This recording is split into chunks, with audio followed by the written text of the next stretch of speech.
السلام علیکم ملګرو. د دې پی ټی آی د دې کارکون د دې سرکرده کارکون د خبرې واورئ او په خپل ګریوان کې لږ سوچ وکئ چې اخره پښتونه ته کم طرف ته روانې او خلک د څه قسمه د استعمالۍ لګي. لږ په عقل لږ هوش کې راشه، لږ د عقل نه کار واخله، لږ د دماغو نه کار واخله. دا د پی ټی آی کارکون دی او دو یو پیغام پرېښی دی.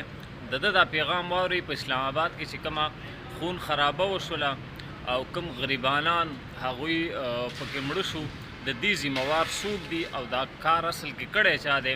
راځئ د ده نه واورئ او لږ په خپل ګریوان کې سوچ وکړئ او لږ د عقل نه کار واخلئ. یار مونږ چې بیګاډي چوک ته ورسېدو، په مونږ باندې ډایرکټ بجلي لاړه. د کنټینر لیټونه علي امین صاحب بند کړل، هغه زمونږ په تیاره کې وتښتېدو او په مونږ باندې فایرنګ وشو. بره د کوټو سرونو نه مونږ یې وویشتو. زمونږ څه کم 300 نوجوانان چې کم دي دا شهیدان شو. څه کم 300 پښتانه زمونږ شهیدان شو، د زرو نه سیوا زخمیان دي. دا له څه د وجې چې په مونږ باندې د کنټینر لیټونه بند کړل، ساوند سیسټم بند شو او هغوی د دې موقع نه فایده واخیسته او بره د چتونو د کوټو د سرونو نه په مونږ باندې فایرنګ کړی دی.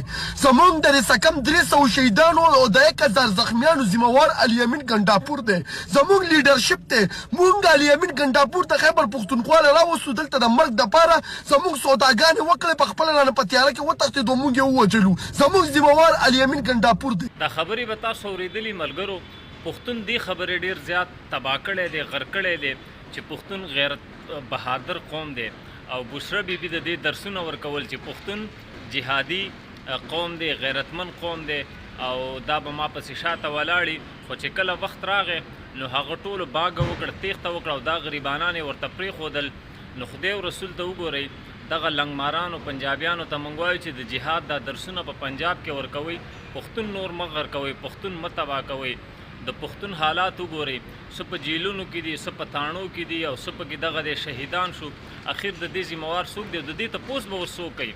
او هغه بل ګنډاپور په چا باندې چې تاسو نازېدئ او په چا باندې چې تاسو بروسه کړې وه او هغه پسې شاته ولاړ وئ، هغه څه شو؟ هغه خو د شپې باګه کړې ده. نو امید لرم چې پښتون به لږ غوندې سوچ کوي او آینده به د چا دپاره نه استعمالیږي.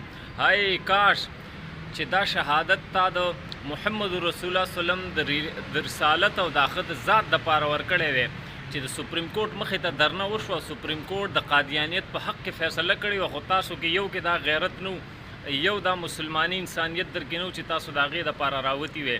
هغې دپاره دغه علما د جمعیت علما اسلام کارکنان راوتي او کاش چې تاسو دا شهادتونه دفاع صحابه دپاره ورکړي وی. نن په کرم کې هغه حالات دي چې مړي زراو ته ورسېدل او خون خرابه شروع ده او ټوله میډیا خو خاموش او د خیبر پښتونخوا حکومت د طرفه یو کس نه دی ورغلی او علي امین ګنډاپور ګرځي او احتجاجونه کوي او د هغوی نه خبر هم نه دی، ولې هغه پښتانه نه دي، هغه انسانان نه دي، د هغوی خبره هېڅوک هم نه کوي. او نن چې په اسلام آباد کې ګنډاپور تاسو په زوره وروستلی، اول ته یې پرې مړه کړلی، نو نن های یو افسوس هم شروع کړی دی. دغه په کرم کې چې کوم مسلمانان مري د هغوی غریبانانو وینې تویېږي، هغه مسلمانان نه دي، هغه انسانان نه دي. د هغوی سره ستاسو غم ولې نشته؟ د هغوی سره جړاګانې او غم او فریاد ولې نه کوئ چې دلته اسلام آباد ته ورغلي وئ او بار یې درته ویلي چې مه راځئ او بیا هم ګنډاپور بوتللی، استعمال یې کړلی او هلته یې د ټوشو پیپر غوندې وغورځولی او لاړې درنه وتښتېدو.